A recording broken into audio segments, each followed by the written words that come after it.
श्री परमात्मने नमः। श्रीमन्महागणाधिपतये नमः।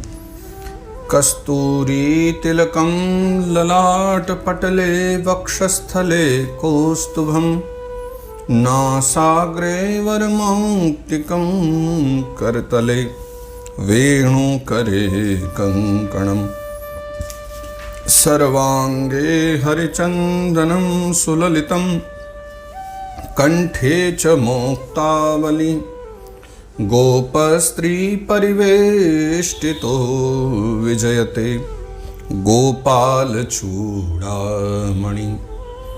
जय सिया राम, जय श्री कृष्णा, हर हर महादेव। आओ सभी भगवत प्रेमी, कथा प्रेमी जनों, आज श्रीमद् भागवत कथा के तृतीय स्कंद के 30वें अध्याय में हम लोग प्रवेश करें। देखो, पिछले 11 महीनों से हमारी जो यात्रा चल रही है उसको करते करते 12वें महीने में चलते चलते हम लोग तृतीय स्कंद के भी विश्राम तक पहुंच रहे हैं। 33 अध्याय हैं शायद इसमें तृतीय स्कंद में, और 30वां अध्याय आज आरंभ हो रहा है। तो मतलब बहुत शीघ्र ही यह जो तृतीय स्कंद भी है विश्राम होने जा रहा है और फिर कथाओं का ध्रुव चरित्र आदि का शुभारंभ है। तो ये बहुत अद्भुत ज्ञान की जो चर्चा है, उपदेश हैं भगवान कपिल के, वो इन सब अध्यायों में भी चर्चा किए गए हैं। 30वां जो अध्याय है उसमें चर्चा की गई है देह गेह में आसक्त पुरुषों की, यानी अपने वास्तविक लक्ष्य को छोड़ करके जो घर में, परिवार में, संसार में, इनमें मन लगाए रहता है। वस्तुतः इनका पालन करना गलत नहीं है, इनके बीच में रहना गलत नहीं, लेकिन इनको सर्वस्व मान लेना गलत है। तो उसमें जो फंस जाते हैं तो उनकी क्या अधोगति होती है वो आज के अध्याय में चर्चा की गई। तो आइए शुभारंभ करें और आनंद लें इस पावन चर्चा का। श्री परमात्मने नमः। श्रीमन्महागणाधिपतये नमः। श्रीमद्भागवत महापुराणम् अथ तृतीय स्कन्धः त्रिंशोऽध्यायः। कपिल उवाच तस्यैतस्य जनो नूनं नायं वेदोर्विक्रमं काल्यमानोऽपि बलिनो वायोरिव घनावलिः।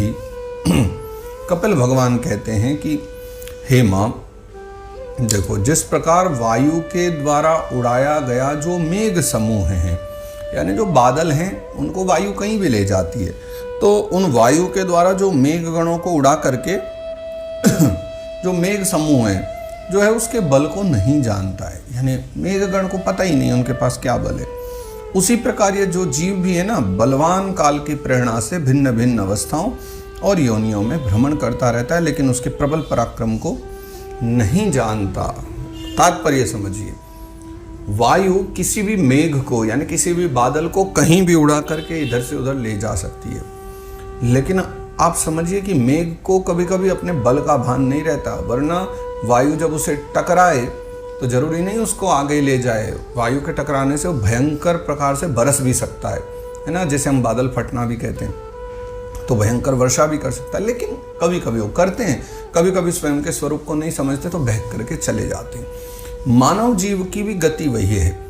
हम सबके भीतर इतनी प्रबलता है कि हम चाहे भगवत प्राप्ति कर सकते हैं, हम चाहे मोक्ष प्राप्ति कर सकते हैं, हम चाहे दिव्य लोकों की प्राप्ति कर सकते हैं, लेकिन हो क्या रहा है कि जीव भटक रहा है एक योनि से दूसरी योनि। कुत्ता बन रहा है, बंदर बन रहा है, भालू बन रहा है, कीट बन रहा है, नाली में पड़ा है, सूगर बन रहा है। ये सब क्यों? क्योंकि अपनी प्रबलता को समझ ही नहीं पा रहा है। ये मानव देह क्या क्या करवा सकती है ये वो समझ ही नहीं पा रहा है। वो इसलिए जो है ना उन अधोगतियों में पड़ा हुआ है, क्योंकि स्वयं को नहीं पहचान पा रहा है। तो वायोरिव घनावली बलिनो, उसकी तरह हम बलशाली हैं, इसलिए हमें समझना चाहिए। यम यमर्थमुपादत्ते दुःखेन सुख हेतवे तम तम धुनोति भगवान पुमान छोचति यत्कृते।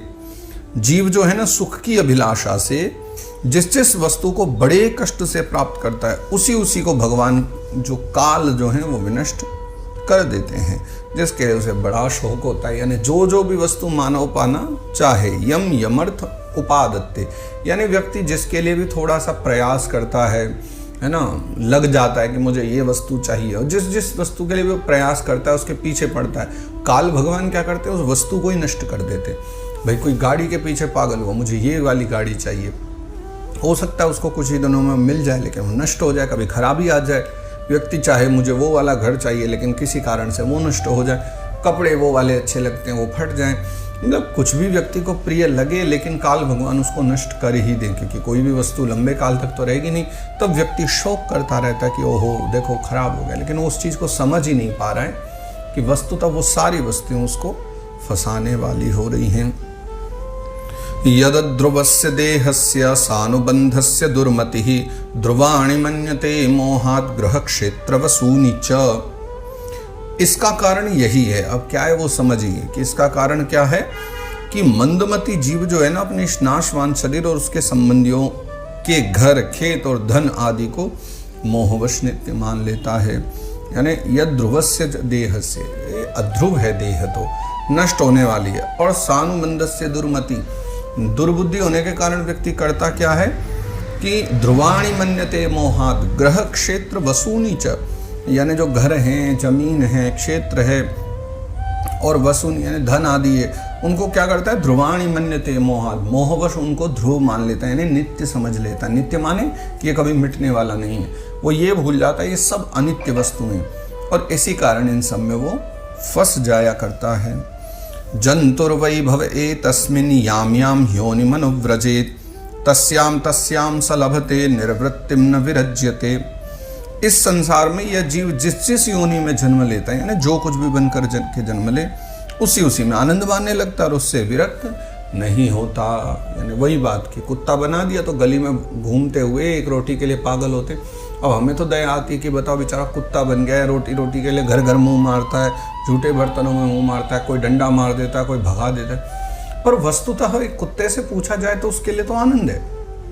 एक शूकर को हम देखते हैं कि बेचारे को कितनी अधोगति मिली है कि वो कीचड़ में नाली में पड़ा है, पर शूकर से पूछो तो उसको तो उसमें आनंद आ रहा है। तो मानव मतलब व्यक्ति जिस जिस योनि में भी जीव जा रहा है उसको उसी योनि में आनंद आने लग जा रहा है, वो वहीं फंस करके रह जा रहा है। बल्कि उसे होना चाहिए विरक्त, पर वो उससे विरक्त नहीं हो पा रहा क्योंकि माया का प्रभाव बना रहता है उसमें।